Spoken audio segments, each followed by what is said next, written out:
বলুন তো মায়েরা, ঈশ্বর যা করে তা, জোরে বলবেন, ঈশ্বর যা করে তা অমঙ্গলের জন্য। আপনারা বলবেন ঈশ্বর যা করে তা অমঙ্গলের জন্য নাকি? ঈশ্বর যা করে তা, এত আস্তে করে বলছে ঈশ্বর যা করে তা মঙ্গলের জন্য, এত আস্তে বলছেন কেন? ঈশ্বর যা করে তা, আর তুই বল ঈশ্বর যা করে তা। এখন যদি বৃষ্টি নেমে যায় ঈশ্বর যা করে তা, আপনারা তো বলছে মঙ্গলের জন্য, যে কীর্তন করাচ্ছে তার কি অবস্থা হবে? আচ্ছা বলুন তো, আপনার ছেলে সারা বছর পরীক্ষা পড়াশোনা করলো না, একবার ফেল করে গেল, ঈশ্বর যা করে তা, এখন বলছেন মঙ্গলের জন্য। দেখবেন কেন একবার কি হয়। যদি একবার ছেলে ফেল করে যায়, যদি কেউ যদি বলে ঈশ্বর যা করে মঙ্গলের জন্য, আপনি কি বলবেন? বাজে বকবেন না তো, একে আমার মাথা খারাপ, তারপর বাবা এসব কথা বলছেন। ঈশ্বর যা করে তা মঙ্গলের জন্য। একটা প্রমাণ দিয়ে দিই আপনাদেরকে, যে যেখানে বসে আছেন। একজন রাজা, একজন মন্ত্রী, দুজনে বনে যাচ্ছে শিকার করতে। ঈশ্বর যা করে তা মঙ্গলের জন্য। একজন রাজা মন্ত্রী দুজনে বনে যাচ্ছে, মন্ত্রী কথায় কথায় খালি একটি কথা বলে, রাজামশাই ঈশ্বর যা করে তা মঙ্গলের জন্য করে, ঈশ্বর যা করে তা মঙ্গলের জন্য করে। রাজা মন্ত্রী একসঙ্গে যাচ্ছে, হঠাৎ রাজা পাথরে জোরে হোঁচট খেয়েছে, আর রাজার পা থেকে রক্ত বেরিয়ে ফেটে রক্ত বেরোচ্ছে। মন্ত্রী তখন বলছে ঈশ্বর যা করেছে মঙ্গলের জন্য করে, ঈশ্বর। রাজা মনে মনে ভাবছে, বেটা আমার খাচ্ছে আর আমাকে বলছে ঈশ্বর যা করে তা মঙ্গলের জন্যে। এইদিকে এইদিকে, কে আছিস? মন্ত্রীকে বন্দি কর। মায়েরা, মন্ত্রীকে বন্দি করেছে, রাজা একাই বনে গেছে। বনে ঘুরতে ঘুরতে এমন গভীর জঙ্গলে ঢুকে গেছে, একটা কালী মন্দির আছে, প্রত্যেক দিন একটা করে মানুষ বলি দেওয়া হয়। আজকে কাউকে পায় নাই, পাবি তো পা রাজাকেই পেয়েছে। মায়েরা, রাজাকে পেয়ে কি করেছে দেখুন, যেই না খুঁটোর মধ্যে ঢুকিয়ে বলি দিতে যাবে মায়ের সামনে, জয় মা, যেই না বলেছে জয় মা, তখন লোকে বলছে দাঁড়াও দাঁড়াও। কি? আচ্ছা বলুন তো মায়েরা, ছাগল যখন মাকে বলি দেওয়া হয়, যদি পায়ে খুঁত হয়ে যায়, রক্ত বেরিয়ে যায়, আর লাগে? জোরে বলুন হ্যাঁ না না। লাগে? একটু জোরে বলবেন হ্যাঁ না না। লাগে? লাগে না। এখন রাজা মশাইকে যখন বলি দিতে যাচ্ছে, রাজার পা থেকে রক্ত বেরিয়ে গেছে, তখন সঙ্গে সঙ্গে বলছে, বেটা কোথা থেকে এলো রে? হ্যাঁ, রাজা বলে চিনতে পারে না, বের কর বেটাকে, বের কর। দু থাপ্পড় দিয়ে রাজাকে পার করে দিয়েছে। রাজা তখন মনে মনে ভাবছে, মন্ত্রী তুমি ঠিকই বলেছ, ঈশ্বর যা করে তা মঙ্গলের জন্য করে। ভাগ্যে হোঁচট খেয়েছিলাম, নাহলে নিতাই গৌর হরিবোল হয়ে যেতাম। মন্ত্রী তখন বলছে, রাজা মশাই এই দেখেন। মন্ত্রী বলছে, রাজা মশাই ঈশ্বর শুধু তোমার মঙ্গল করেছে তা নয়, আমারও করেছে। আজ হয়তো তোমার সঙ্গে আমি যদি যেতাম, তুমি তো হোঁচট খেয়েছিলে বলে বেঁচে গিয়েছিলে, আমি তো নিতাই গৌর হরিবোল হয়ে যেতাম। মানে মন্ত্রীও হরিবোল হয়ে যেত। তাহলে ঈশ্বর যা করে তা মঙ্গলের জন্য। হঠাৎ মুকুন্দ এই গানটা গাইছে, গাইতে গাইতে অহংকার হয়ে গেল। আমি আপনাদের সামনে একটা কথা বলবো, আপনারা অহংকার করবেন না। ভেতরে যদি কারো অহংকার হয়ে যায়, শেষ। হরিবাসরে দাঁড়িয়ে কেউ যে অহংকার করে, শেষ, 100% শেষ। হরিবাসরে কীর্তন শুনতে কারো যদি ভেতরে অহংকার হয়, ভগবান তাকে নিতাই গৌর হরিবোল করে দেয়। অহংকারটাকে একবারে রাখবেন না, সবসময় বিনয়ী রাখবেন। কিসের অহংকার? আপনি জন্ম পেয়েছেন, আপনাকে একজন জন্ম দিয়েছে, আপনি জন্ম পান নাই। আপনি পড়াশুনো করেছেন, আপনাকে একজন পড়াশুনো করিয়েছে। আপনি চাকরি পেয়েছেন, আপনাকে একজন চাকরি দিয়েছে। আপনি যখন শ্মশান ঘাটে যাবেন, তখন নিজে যেতে পারবেন না, নিয়ে যাবে অন্যজন। আপনার বলতে কি আছে? আপনার বলতে কিছুই নাই। মুকুন্দ সরকারের ভেতরে অহংকার হয়ে গেল, আমি সারা বাংলা চিকিৎসা করছি, আমার মতো কবিরাজ আর নাই। ভগবান বলল, যে করে অহংকার, তার অহংকার পতন ঘটানোর রাস্তা আমার কাছে আছে। মুকুন্দ সরকারের স্ত্রীর শরীরে একটা কঠিন রোগ দিয়ে দিল, আর যখনই রোগটা হয়ে গেল, সঙ্গে সঙ্গে মুকুন্দ সরকারের স্ত্রী চিৎকার করে বলল, স্বামী এ কি আমার হলো গো, এ কি আমার হলো। এই দিয়ে তাকান, মুকুন্দ সরকার স্ত্রী চিৎকার করে বলছে, স্বামী এ কি আমার হলো গো, হলো গো। কি হয়েছে? কি হয়েছে? কি হয়েছে তোমার? আমার সর্বাঙ্গ যেন জ্বলে যাই, জ্বলে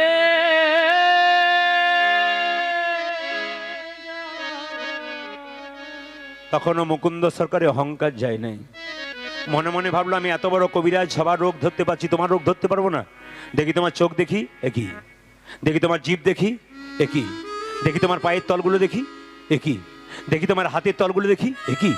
আমি সারা বাংলা চিকিৎসা করছি, আমার স্ত্রী রোগ ধরতে পারছি না কেন? রাত্রিবেলায় মহাপ্রভু মন্দিরে গিয়ে কাঁদতে কাঁদতে মুকুন্দ বলছে, প্রভু তুমি আমাকে কবিরাজ তৈরি করলে, আমার ভেতরে অহংকার হয়ে গেল, আমি গোটা বাংলার চিকিৎসা করতে পারছি, আমার স্ত্রী রোগ ধরতে পারছি না। রাত্রিবেলায় মহাপ্রভু আকাশবাণী করে বলল, মুকুন্দ আমি যা ভেবেছিলাম তাই হয়েছে, সারা বাংলা চিকিৎসা করতে করতে তোমার ভেতরে অহংকার জন্মে গেছে। মুকুন্দ সরকার কাঁদতে কাঁদতে মহাপ্রভুর চরণে পড়ে বলে, প্রভু আমি ক্ষুদ্র জীব, কখন আমার অহংকার হয় আমি জানি না, সত্যি যদি আমার অহংকার হয়েছে আমার অহংকারের পতন ঘটাও। মহাপ্রভু কি করলো মা, চিবানো পান মুকুন্দ সরকারকে দিল। আপনারা যারা এটা উত্তর 24 পরগনা নাকি? আচ্ছা, আপনারা যারা উত্তর 24 পরগনা মায়েরা আছেন, বাবারা আছেন, যারা পান খান, তারা পান খান বলে নেশা করেন তা নয়। আমি 100% বলবো আপনারা পান খাবেন, সবাই পান খাবেন। হরে কৃষ্ণ। পান নেশা নয়।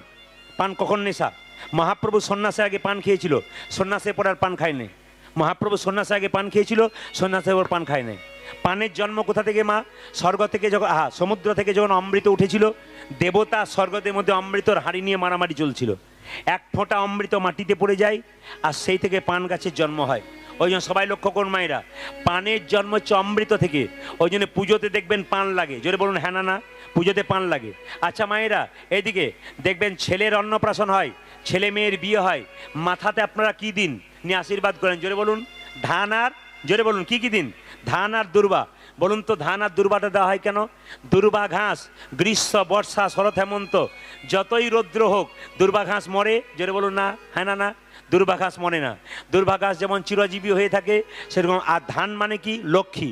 ধানটাকে মাথায় দিয়ে, দুর্বা ঘাসটাকে মাথায় দিয়ে আশীর্বাদ করে কি বলে? ধান মানে কি? তুমি ধনবান হও। আর দুর্বা ঘাসটাকে দিয়ে কি বলে? দুর্বা ঘাস যেমন অনেক দিন জীবিত থাকে, তুমি দীর্ঘজীবী হও। প্রত্যেকটির মানে আছে। পান আপনারা খাবেন, শুধু পান যদি খান তবে ভালো, পানের সঙ্গে যখনই মশলা খাবেন তখনই পানটা নেশার মতো হয়ে গেল।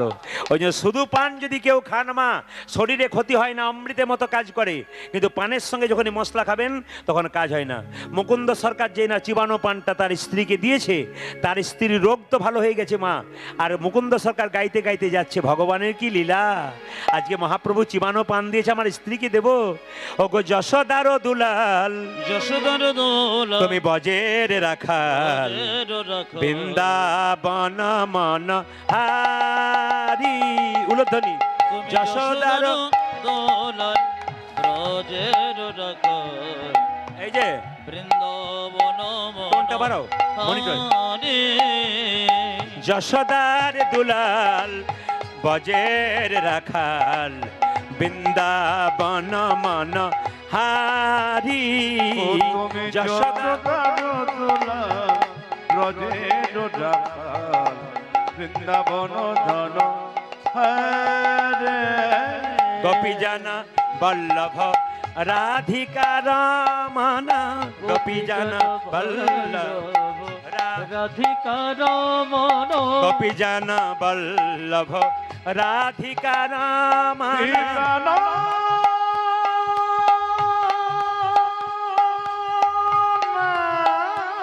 নিতাই গৌর হরি হরি বল। উলধ্বনি।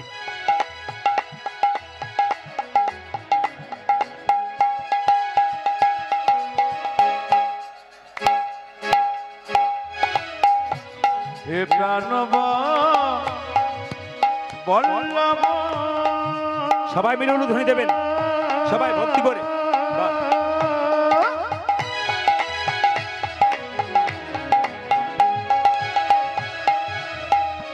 হে প্রাণনা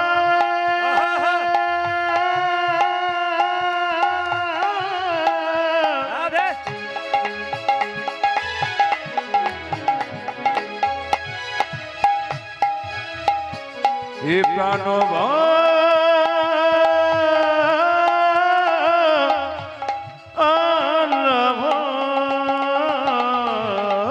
গোপীজানা বল্লভ রাধিকা রাধিকা রমণ, চিত্ত বিত্ত মনোহারি, বৃন্দাবন মন হারি। তুমি যশোদার দোলাল, ব্রজের রাখাল, বৃন্দাবন মন হারি। ও তুমি যশোদার বজের রাখাল, বৃন্দাবন কই গো ঘরণী মায়েরা যে যেখানে বসে আছেন, চিবানো পানটা তার স্ত্রীকে দিল, তার পেটে বাচ্চা এলো। এখানে যারা কীর্তন শুনতে এসছেন কিছু মনে করবেন না, অনেক অগণিত দাদা ভাইরা দাঁড়িয়ে আছেন, অনেকে বসে আছেন। আমি যে কথাগুলো এখন বলবো প্রত্যেকটি অনুকূল ঠাকুরের কথা। অনুকূল ঠাকুরজি বলছেন মেয়েদের পেটে বাচ্চা এলে কিছু নিয়ম পালন করলে কৃষ্ণ ভক্ত সন্তান হয়। বলবো না বাদ দিয়ে দেবো, জোরে বলুন, বলেই দিই। মেয়েদের পেটে বাচ্চা এলে কৃষ্ণ ভক্ত সন্তান আসতে গেলে আপনাকে কিছু নিয়ম করতে হয়, আপনার বাড়ির মেয়েদেরকে শিক্ষা দেবেন। অনুকূল ঠাকুর বলেছেন যে কোনো মেয়েদের পেটে বাচ্চা এলে প্রত্যেকটি মেয়ে স্নান করে প্রত্যেক দিন ভগবানের মন্দিরে একটা কথাই বলবে, হে গোবিন্দ, ছেলে হোক আর মেয়ে হোক যেন কৃষ্ণ ভক্ত সন্তান হয়। কি বলবেন? আপনার নাতনি, আপনার মেয়ে, আপনার পাড়ার মেয়ে পেটে বাচ্চা থাকলে এই শিক্ষাটা দেবেন, আপনার লাভ আছে, গোবিন্দের কৃপা আপনি পাবেন। শিক্ষা দেবেন, ভালো ভালো শিক্ষা লোককে দিতে হয়। কি বলবেন? তোর পেটে বাচ্চা আছে, প্রত্যেক দিন মন্দিরে একটা কথা বল, হে প্রভু, আমার ছেলে হোক আর মেয়ে হোক যেন কৃষ্ণ ভক্ত সন্তান হয়। 2 নম্বর কি মায়েরা, এইদিকে 2 নম্বর কি, শ্রীমদ্ ভাগবত গীতার 2-4টা করে শ্লোক পড়তে হয় পেটে বাচ্চা থাকলেন। যদি পড়েন আপনার লাভ আছে, পড়তে পারলে ভালো, না পড়তে পারলে গীতাটাকে মাথায় ঠেকাবেন, আপনার লাভ আছে।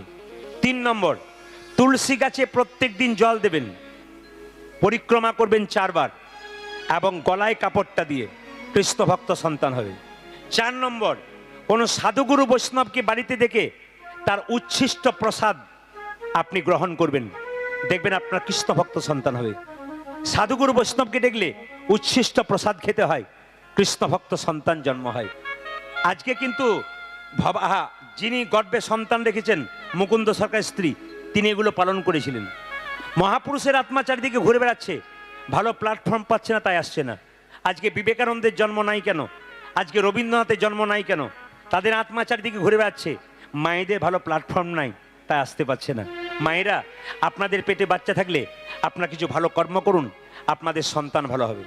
দেখবেন আমাদের পাড়াগ্রামে একটা হিসাব আছে, শাশুড়ি মাগুলো বউকে কি বলে, এই সময় হরিনাম করতে নাই, এই সময় তুলসী গাছে জল দিতে নাই, এই সময় ধর্মকর্ম করতে নাই, এই সময় চুপচাপ থাকতে হয়, ধর্ম করিস না। আমাকে অনেকে প্রশ্ন করে, আমার শাশুড়ি মা বলে, আমার পাড়ার লোক বলে। পাড়ার লোক বলবেন না, ডাক্তারের কথাই চলবেন, পাড়ার লোকের কথাই চলবেন না। শাস্ত্রকারদের কথা শুনবেন, আপনি কারো কথা শুনবেন না। দেখুন মায়েরা, ভক্ত প্রহ্লাদের মায়ের নাম কি ছিল?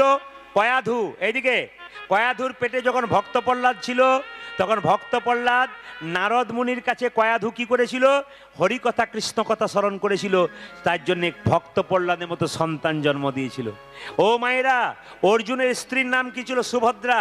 সুভদ্রা পেটের মধ্যে যখন অভিমন্যু ছিল, তখন দেখবেন অর্জুন সুভদ্রাকে চক্র গুয়ে ঢোকার গল্পটা বলেছিল, বেরোবার গল্পটা বলতে গেছে মা ঘুমিয়ে গেছে, আর তখন আর চক্র গুহ থেকে ছেলে বেরোতে পারলো না। অভিমন্যু 16 বছর বয়সে কুরুক্ষেত্রের যুদ্ধে মারা গেল চক্র গুহের মধ্যে থেকে। ওই জন্য আপনাদেরকে বলে রাখি, পেটের বাচ্চা থাকাকালীন আপনার যেমন চলা হবে, আপনার বাচ্চা চলা তেমন হবে, আপনার বলা যেমন হবে, আপনার বাচ্চা বলা তেমন হবে, আপনার দেখা যেমন হবে, আপনার বাচ্চার দেখা তেমন হবে। আমি একটা প্রমাণ দিয়ে দেবো আপনাদেরকে। শুধু কি মায়েদের দায়িত্ব কৃষ্ণভক্ত সন্তান জন্ম দিতে? আমার বাবাদেরও আছে। কি দায়িত্ব আছে? ছেলে যখন হয়ে গেল তখন বাবার দায়িত্ব আছে, বাবা হলেন মানে কৃষ্ণভক্ত সন্তান করবেন। কেমন করবেন? শিল প্রভুপাদ, আপনারা যারা গেছেন, আপনারা যারা নবদ্বীপ মায়াপুরে গেছেন, কিছু মনে করবেন না, নবদ্বীপ মায়াপুরে কেউ কেউ গেছেন, দেখবেন শিল প্রভুপাদের মূর্তি আছে। এই শিল প্রভুপাদ কলকাতার ছেলে ছিল, খুব ছোট ছিল, তার বাবার দরজায় বসে থাকতো, চাকরি যেত 10টার সময় আর 9টা পর্যন্ত বসে থাকতো। কোনো বৈষ্ণব দেখলেই বলতো, একবার আসুন, একবার আসুন। কি হয়েছে বলবেন তো? আমার ছেলের মাথায় একবার হাত দিয়ে বলে দিন যেন কৃষ্ণের কৃপা হয়, যেন রাধার কৃপা হয়। ওরে বাবা, বাবার এরকম প্রচেষ্টা ছিল বলেই তো আজকে শিল প্রভুপাদ বিশ্ববিখ্যাত হয়েছিল। শুধু মাকে দায়িত্ব দেবো তা নয়, বাবারও অনেক দায়িত্ব আছে। আপনাদের ছেলে মেয়েকে রবিবার দিন ছুটির দিনে পার্কে বেড়াতে নিয়ে যাবেন না, কোনো মন্দিরে গিয়ে বসান, জয়নিতাই বলতে শেখান। বাচ্চার মনটা কচি বাঁশের মতো, যেদিকে বাঁকাবেন সেদিকে বাঁকবে, বাঁশ মোটা হলে আর বাঁকবে না। চাণক্যদেব বলেছেন, বাড়ির বাচ্চাদের 5 বছর পর্যন্ত কোনো দোষ ধরবে না, পড়বে, খেলবে, ভাঙবে, কিচ্ছু বলবে না, কিন্তু 5 থেকে 15 পর্যন্ত শাসনের চোখে রাখবেন, নইলে ছেলে বিগড়ে যাবে। ছেলে মেয়ের বয়স যখন 16 হয়ে যাবে, শাস্ত্র বলছে পুত্র মিত্র বদাচরিত, যখন ছেলে মেয়ের বয়স 16 হয়ে গেল, মা বাবা তখন তার সঙ্গে বন্ধুর মতো ব্যবহার করবেন, নইলে ছেলে মেয়ে আরও বাজে হয়ে যাবে। এইরকম নিয়মে যদি সংসারে থাকতে পারেন আপনার সন্তান কৃষ্ণ ভক্ত হবে। না কি বলেছে মুকুন্দ সরকারের স্ত্রীর সন্তানটা জন্ম নিল কবে মায়েরা? কিবার বলেছিলাম বলুন তো, কিবার বলেছিলাম? বৃহস্পতিবার দিন। সেদিন কি পুজো ছিল জোরে বলুন? সরস্বতী পুজো ছিল। সবাই একটু মাথায় কাপড়টা নিন, আজকে রঘুনন্দনের জন্ম হচ্ছে। সবাই মিলে যে যেখানে বসে আছেন একসঙ্গে সবাই মাথায় কাপড়টা নিন, উলুধ্বনি দেবেন সবাই। আজকে রঘুনন্দনের জন্ম হচ্ছে।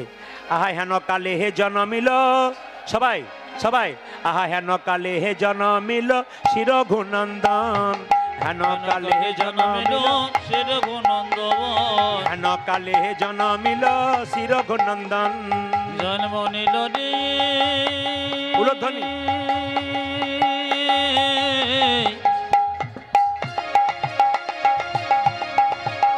রঘুনন্দনের জন্ম হচ্ছে, রঘুনন্দন লীলা, রঘুনন্দনের জন্ম হচ্ছে। ভক্ত রঘুনন্দ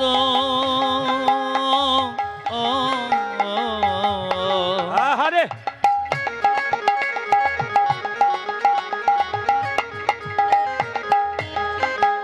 হেন করে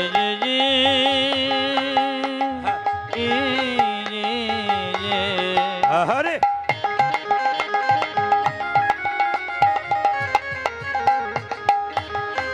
জন্ম নিল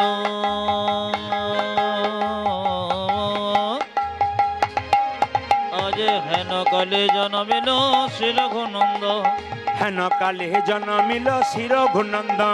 আজ হেন কালে জন্মিল শ্রী রঘুনন্দন। যে মুকুন্দ দাসেরি তাহা আনন্দিত মন, ওই মুকুন্দ দাসের তাহার আনন্দিত ওই যে মুকুন্দ দাসেরি তাহা আনন্দিত মন, আজ মুকুন্দ দাসের তাহার আনন্দিত ওই যে আনন্দ ধরে না, আনন্দ ধরে না, আনন্দ ধরে না, না না আনন্দ ধরে ওই যে না। মুকুন্দ দাসের মনে আনন্দ ধরে না, মুকুন্দ দাসের মনে আনন্দ ধরে ওই না, যে মুকুন্দ দাসের মনে পুত্রের বদন হেরে, মুকুন্দ দাসের ওই মনে, যে পুত্রের বদন হেরে, মুকুন্দ দাসের মনে, পুত্র বদন হেরে, মুকুন্দ দাসের মনে, পুত্রের বদন হেরে, মুকুন্দ দাসের মনে, আনন্দ ধরে না। মুকুন্দ দাসের আজ আনন্দিত মন। আজ মুকুন্দ দাসের মনে আনন্দিত।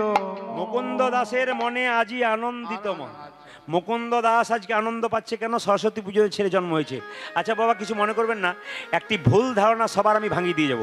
কি ভুল বলুন তো? বাচ্চা জন্ম নিলে মুখে আপনারা কি দিন? নিম পাতা না তেঁতুল পাতা? জোরে বলুন। গাঁদালে পাতা, গাঁদালি পাতা। কি পাতা দিন মায়েরা? মধু দিন। আচ্ছা হাত তুলে বলুন তো, আপনারা বাচ্চাকে যে মধু দিন, মধুটা কেন দিন? আপনাদের এই বিশ্বাস আছে যে বাচ্চাকে মধু দিলে বাচ্চা মিষ্টি মিষ্টি কথা বলবে। জোরে বলুন হা না না। এইটাই বিশ্বাস আপনারা দেন। কিন্তু বুকে হাত দিয়ে বলুন তো, ছেলে বড় হবার পর আপনাকে মিষ্টি মিষ্টি কথা বলে? তাহলে আপনি ভুল করছেন। শুনে নিন, বাচ্চাকে কখন মিষ্টি মধু দিলে মিষ্টি মিষ্টি কথা বলে আমরা কেউ জানি না। আজকে যেটা জানাবো শাস্ত্রের প্রমাণ দিয়ে জানাবো। আজকে যেটা জানাবো শাস্ত্রের প্রমাণে জানতে পারবেন যে বাচ্চাকে কোন সময় মধু দিলে। আজকে বলবো না অন্যদিন বলবো? আর একবার বায়না করবেন তারপরে বলবো। আজকে বলে দিয়ে যাবো।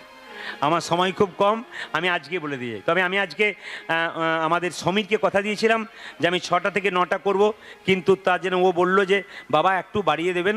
ওই জন্য আমি ওনার কথা আমি 3 ঘন্টা করি, কারণ আমার শরীরে 3টে অপারেশন আছে, প্রত্যেক জায়গায় 3 ঘন্টায় গান আমি করি। কিন্তু ওর ভালোবাসার স্বার্থে আমি আজকে 3.5 ঘন্টা করছি, 9:30 পর্যন্ত। আপনারা তো দেখতে পাচ্ছেন কখন ঘড়ির কাঁটা আস্তে আস্তে কোথায় এগিয়ে গেছে, আপনারা বুঝতেই পারেন নাই আর বুঝতেও পারবেন না। এটা সব জায়গাতে এরকমই হয়। আপনারা সবাই লক্ষ্য করুন, যে যেখানে বসে আছেন মায়েরা, মধু কখন দিতে হয় বাচ্চাকে দেখুন। এই যে বাচ্চাকে মধু দিতে হয় কখন? বাচ্চা যখন জন্ম নেয় তখন যদি কান্নাকাটি না করে তবে বাচ্চা সুস্থ বাচ্চা নয়। যে বাচ্চা জন্ম নিয়ে কান্নাকাটি করে না, ডাক্তারবাবু দেখবেন পিঠে বারবার থাপ্পড় মেরে কান্না করায়। থাপ্পড় মেরে কান্না না করলে সুস্থ বাচ্চা নয়। দেখবেন বাচ্চা জন্ম নিয়ে মায়ের দুধ পান করতে পারে না, তখন খুব কান্নাকাটি করে। তখন মা কি করে? মুখের মধ্যে একটু মধু দিয়ে দেয় যাতে বাচ্চার কান্না বন্ধ হয়। ওইটা ভেবে নেবেন না যে মিষ্টি মিষ্টি কথা বলার জন্যে। তবে যে বই থেকে আমি প্রমাণ দেবো আজকে, যারা বইপত্র পড়াশুনো করেন তারা বইটার নাম জেনে নিন। বইটার নাম হচ্ছে হিন্দু ধর্ম কি এবং কেন। ভালো করে শুনবেন, বইটার নাম হিন্দু ধর্ম কি এবং কেন। লেখক হচ্ছে লোকনাথ কবিরাজ। তাতে 2টো বইয়ের নাম দেওয়া আছে, একটা গভীর গৃহসূত্রকার, একটা পরাশর গৃহসূত্রকার। মায়েরা গভীর গৃহসূত্রকার, এই যে এইদিকে গভীর গৃহসত্যকার বইতে বলল যে বাচ্চাকে কখন মধু দিলে বাচ্চা মিষ্টি মিষ্টি কথা বলে। আচ্ছা বলুন তো মায়েরা, বাচ্চা জন্ম নেবার পর আতুর ঘর থেকে কদিন পর যান আপনারা? 42 দিন পর। কদিন পর যান জোরে বলুন? 21 দিন পর। আচ্ছা 21 দিন পর যখন যান আপনারা, স্নান করানোর পর 21 দিন পরে স্নান মা করবে, বাচ্চা করবে। নিয়ে যদি বাচ্চাকে মন্দিরে গিয়ে মা একটু মধু মুখে দিয়ে ভগবানকে বলে, হে প্রভু, আমার ছেলে যদি মিষ্টি মিষ্টি কথা বলে আমি তোমার চরণে মন নিবেদন করলাম। যদি আপনারা সেই দিন মধু দিতে পারেন তবে বাচ্চা মিষ্টি মিষ্টি কথা বলবে। কোন দিন বললাম?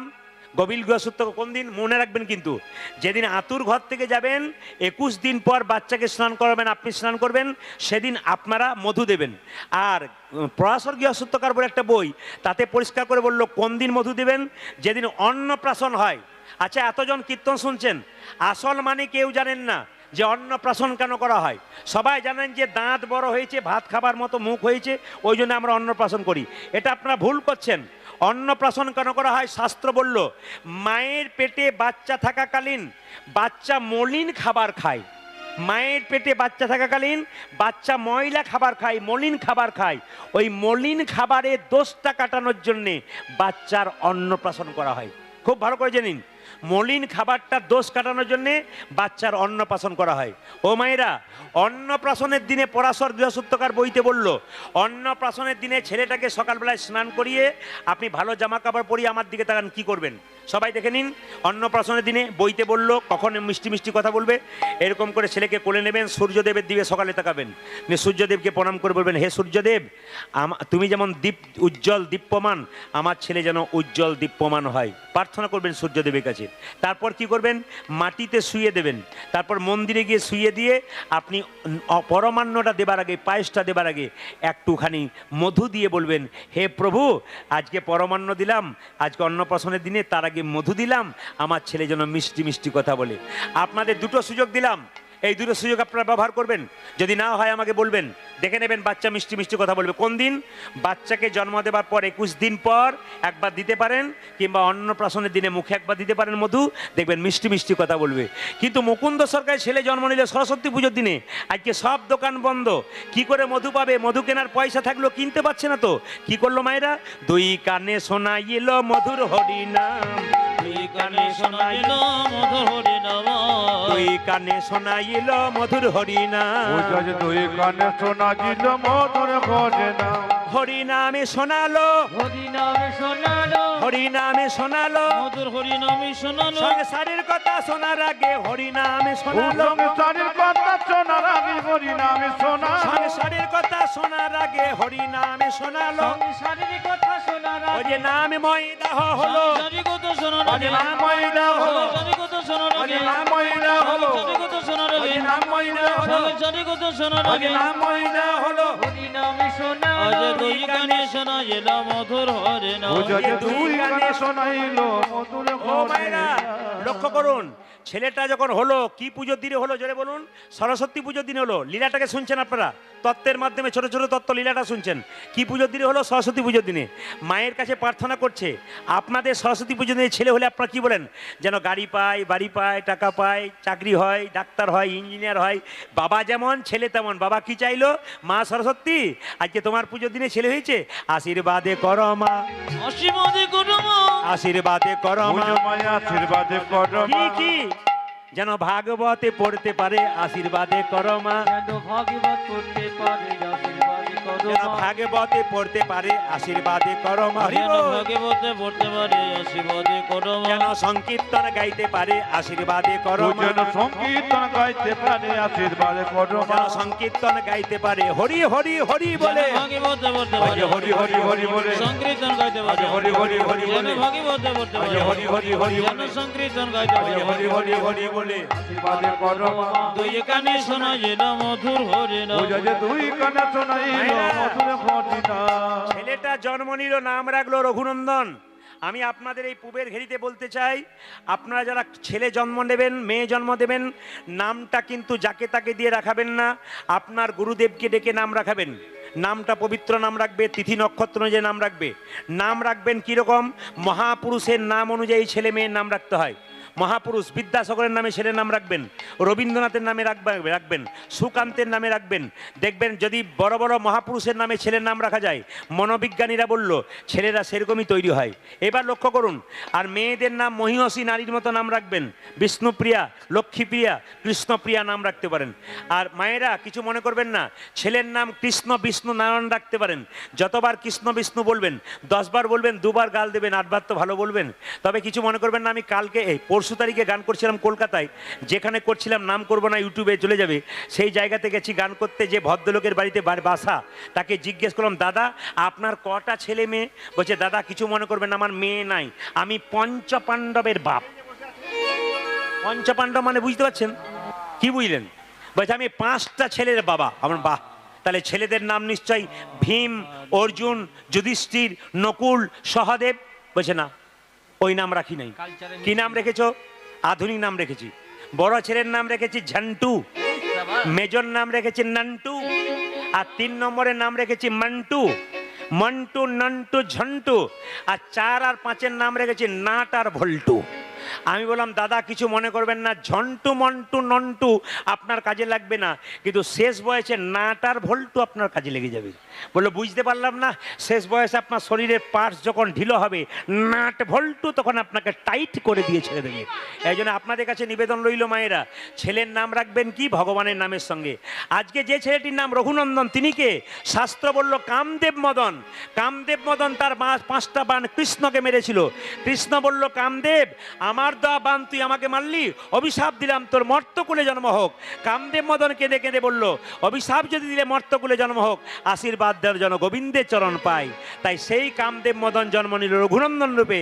পদকর্তা গাইল, হা ব্রজের আনন্দ ধরিয়ায়ঙ্গ, ব্রজের আনন্দ ঘরে যায়ঙ্গ, ব্রজের আনন্দ ধরিয়ায়ঙ্গ, ব্রজের জনঙ্গ ধরিয়ঙ্গ, গৌরে আওল গৌর সঙ্গ, গৌরে আমন গৌর সঙ্গ, গৌরে আওল গৌর সঙ্গ, আজি গৌরী আমন গৌর সঙ্গ, ভকতি ভূষণ ভকতবে, ভকতি ভূষণ ভকতবে, যে ভকতি ভূষণ ভকতবে, ভকতি ভূষণ ভকতবে, যে লীলায় মহিলা আপনবে, মহিলা আপনবে, যে লীলায় মহিলা আপনবে, লীলায় মহিলা আপনবে, সোনার নূপুর রাতুল পায়, সোনার নূপুর রাতুল পায়, সোনার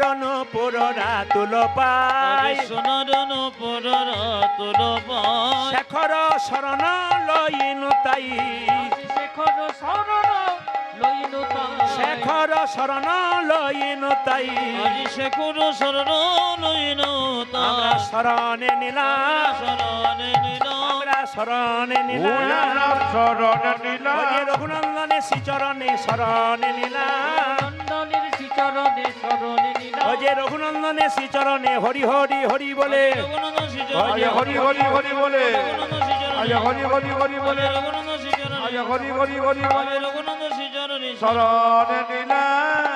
আমি সবার কাছে নিবেদন রাখবো, এই সময় নাড়ু প্রসাদ খাওয়া হবে। সবাই বাবু হয়ে বসুন, সবাই দাদা ভাইরা মায়েরা যারা আছেন সবাই বাবু হয়ে বসুন। ভগবানের সেবা দর্শন করতে হয়, নাড়ু প্রসাদ গ্রহণ হবে, সবাই দর্শন করবেন।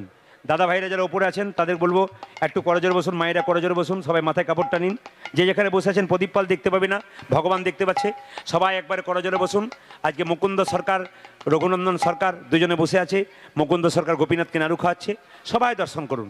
যে যেখানে বসে আছেন একবার গল্প নয়, কোনো গল্প। এই যে টুনটুনির মা এইদিকে, প্রেম সে একসঙ্গে হাত তুলে একসঙ্গে বসে থাকবেন, করজোরে বসবেন একবারে। মুকুন্দ সরকার গোপীনাথের মন্দির ঢুকেছে, সবাই দর্শন করুন। এটা গোপীনাথ, গোপীনাথকে বলছে, গোপীনাথ নাড়ু খাও, গাইছে মা মা। সবাই দর্শন করবেন, কোনো দিকে তাকাবেন না। এই জায়গাটি বড় মহৎ জায়গা, এই জায়গাটির জন্য আপনি অপেক্ষা করেছিলেন। লীলাটির নাম রঘুনন্দন।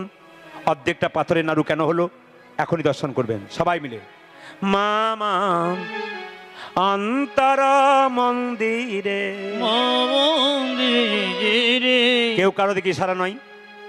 মা মা অন্তর মন্দিরে জাগো জাগো জগো। সবাই মদন কৃষ্ণ গোপাল গোপাল মদন কৃষ্ণ গোপাল উলধ্বনি মম অন্তর মন্দিরে জগো জগো মদন কৃষ্ণ গোপাল গোপাল মদন কৃষ্ণ হ্যাঁ, গোপাল আমার সবচাইতে ভালো লাগছে আজকে স্থির হয়ে আপনারা কৃষ্ণ দর্শন করছেন। আপনাদের সকলে কৃপা হোক, সকলে বাড়িতে কৃষ্ণ কি ভক্ত সন্তান হোক। মামা অন্তর মন্দিরে জাগো জাগো মদন কৃষ্ণ গোপাল গোপাল রে মদন কৃষ্ণ গোপাল মামা অন্তর মন্দিরে জাগো জাগো মদন কৃষ্ণ গোপাল গোপাল মদন কৃষ্ণ গোপাল লয়ে রাধা বামে এসো ব্রজ ধামে ভুলিল যে রাধা পাবে এসো ব্রজ ধামে লয়ে রাধা বামে এসো ব্রজ ধামে প্রাণনা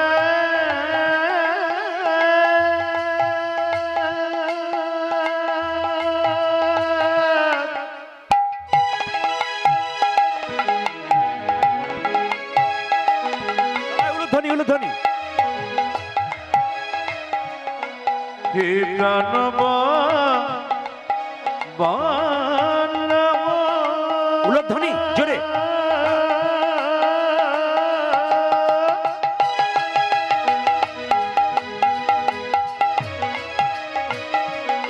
হে প্রাণনা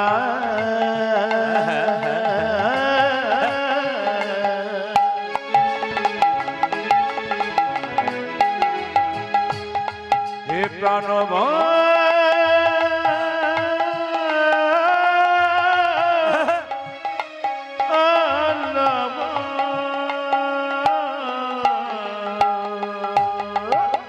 লয়ে রাধা পাবে এসো ব্রজ ধামে এসো এসো গিরিধারী লাল মদন কৃষ্ণ গোপাল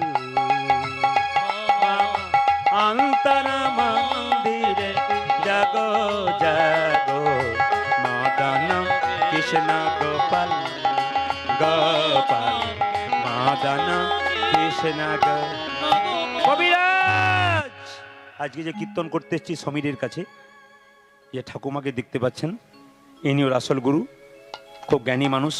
উনি মা, আমাদের মা, গীতা দান করেন। একটা উলুধ্বনি দেবেন, উনি গীতা দান করছেন, সবাই মিলে উলুধ্বনি করেন।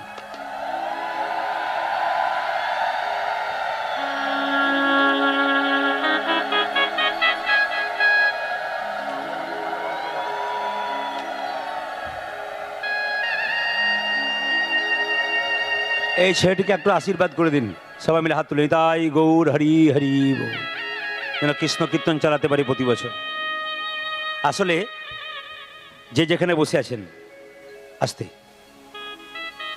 যখন পুজো করছে তখন পাশ থেকে একটা ছেলে ছুটে এলো, পাশের গ্রাম থেকে। কবিরাজ কে? আমার বাবার খুব পেটে যন্ত্রণা গো, আমার বাবা ছটপট ছটপট করছে, আমার বাবা মরে যাবে, এখনই চলো কবিরাজ, তুমি পুজো কর। কি বললি? এই কি বললি রে? তোর বাবা মরে কি বললি? এই যে আহা, তোর বাবা মরে যাবে? তোর মা নেই? না, আমাকে জন্ম দিয়ে আমার মা মারা গেছে। কীর্তন যারা শুনলেন এতক্ষণ ধরে, যারা বসে আছেন একই রকম, তাদের কাছে ছোট্ট একটি নিবেদন। বাড়িতে কৃষ্ণ পূজা, এই যে এই যে এই যে এই যে এই যে এই যে এই যে এই যে এই যে নজর আমার খুব খারাপ, আমার নজর খুব খারাপ। কেন বলুন তো? আমি ইংরেজিতে এমএ করেছিলাম বর্ধমান থেকে, প্রচুর টিউশনিও পড়িয়েছি, স্কুলের মাস্টার হতে পারতাম কিন্তু হইনি। কিন্তু আমি কীর্তন করে করে আমার এটা তো সংখ্যায় কম দেখলাম, অন্যান্য জায়গায় 15, 20, 25। কয়েকদিন আগে পুরুলিয়াতে ছিলাম, 35,000 মানুষ ফুটবল গ্রাউন্ডে জায়গা দিতে পারছে না। 35,000 মানুষ ফুটবল গ্রাউন্ড ফুল, জায়গা দিতে পারছে না, একবারে ছাপিয়ে পড়ছে। সব লোককে আমি দেখতে পাই, সুতরাং কে কোথায় কুচকাচ করছে আমি বুঝতে পারি। কিন্তু একটু গল্প করবেন না, একটু মন দিয়ে শুনবেন এই দামি জায়গাটা। সংসারে কৃষ্ণকে পুজো করবেন কি না করবেন ওটা আপনার ব্যাপার। দেবদেব আস্তে আস্তে বাবা, দেবদেবীকে পুজো করবেন কি না করবেন সেটা আপনার ব্যাপার। কিন্তু বাড়িতে দুটো জীবন্ত দেবদেবী আছে, তাকে যদি পুজো করতে না পারেন তবে কৃষ্ণ কীর্তন শোনা আপনার জীবনটা বেকার হয়ে গেল। যে যেখানে বসে আছেন মন দিয়ে শুনে নিন, বাড়িতে যদি বাবা মাকে অবহেলা করে কেউ কৃষ্ণকে পেতে যায়, জীবনে তার কৃষ্ণর মূর্তি পাওয়া যায় কিন্তু কৃষ্ণের কৃপা পাওয়া যায় না। এই জন্য সবার কাছে নিবেদন রইল, যতগুলো ছেলেমেয়েরা কীর্তন শুনতে এসছে তাদের কাছে প্রদীপ পালের নিবেদন রইল। অনেক ছেলেরা বলে আমরা 3 ভাই, বাবা মাকে খেতে দিই না, বৃদ্ধাশ্রমে থাকে, তাতে ক্ষতি কি?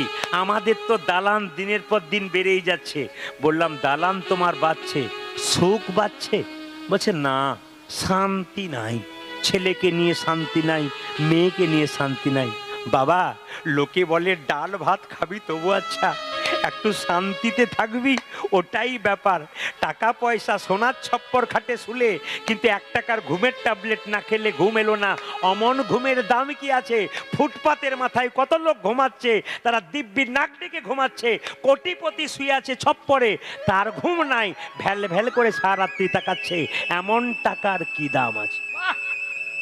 আপনাদের কাছে নিবেদন রইল, যে যেখানে বসে আছেন জন্মদাতা মাকে কাঁদাবেন না, বৃদ্ধ বাবাকে কাঁদাবেন না।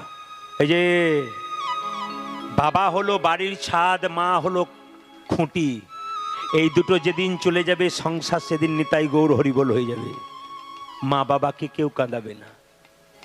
শ্রাবণ মাসে একটা ছেলে 100 কিলোমিটার হেঁটে কাঁধে বাঁক নিয়ে শিব ঠাকুরকে জল ঢালতে যাচ্ছে, আর নিজের বাবা গ্রীষ্মকালে কষ্ট করে এসে দরজায় বসে আছে, মাথায় 1 ঘটি জল পাচ্ছে না, আর বাবাকে তুমি 100 কিলোমিটার হেঁটে জল দিতে যাচ্ছ। বাবার কাছে যাওয়া হলো, বাবা তোমার জল গ্রহণ করবে না, আগে নিজের বাবার মাথায় জল দে, তারপর আমাকে দে, তবে তোর দেওয়া সার্থক হবে। জেনে নিন আপনারা, জীবিত থাকাকালীন বাবা একটা মিষ্টি চাইলো, দুটো ভালো খাবার চাইলো, দিতে পারলেন না। মরে গেল তখন বিরাট বড় প্যান্ডেল করে 2000 লোককে খাওয়ালেন। কি লাভ আছে? কি লাভ আছে? জীবিত থাকতে বাবা একটা মিষ্টি পেল না, আর মৃত্যুর পরে 2000 লোককে খাওয়ালে, তুমি লোক দেখানি খাওয়ালে, দাম নাই। এই জন্য কীর্তন শুনতে আসতে হয়, অচৈতন্য শরীরে চৈতন্য হয়ে যায়, চেতনা জেগে যায়, আপনি মানুষ হয়ে যাবেন, আপনার বিবেক জাগবে, আপনার মনুষ্যত্ব জাগবে। এই জন্য কীর্তন শুনতে আসতে হয়। আপনাদের কাছে নিবেদন রইল, মায়ের মতো আপনার কেউ হয় না। মা কাঁদানো ভালো নয়। আমি আজকে শুরু করেছিলাম এই গল্পটা বলবার জন্যে, কিন্তু দল তো চলে এসেছে, আর তো আমার কোনো উপায় নেই। আজকে রঘুনন্দন গোপীনাথকে নাড়ু খাওয়ালো, আর সে গোপীনাথ বাবা যখন প্রবেশ করলো অর্ধেকটা নাড়ু গোপীনাথে হাতে রয়ে গেল। আসুন আমরা এখানেই রাখবো, যেহেতু দল চলে এসছে, আর কোনো পথ নাই। আমি একটা জিনিস শুরু করেছিলাম ভালো, আজকে কি করলো? অদ্যপি খণ্ডপুরে অর্ধনারু আছে করে, অদ্যপি খণ্ডপুরে অর্ধনারু আছে করে, অদ্যপি খণ্ডপুরে অর্ধনারু আছে করে, অদ্যপি খণ্ডপুরে যতনারু আছে করে, দেখে যত ভক্তগণ জনে জনে,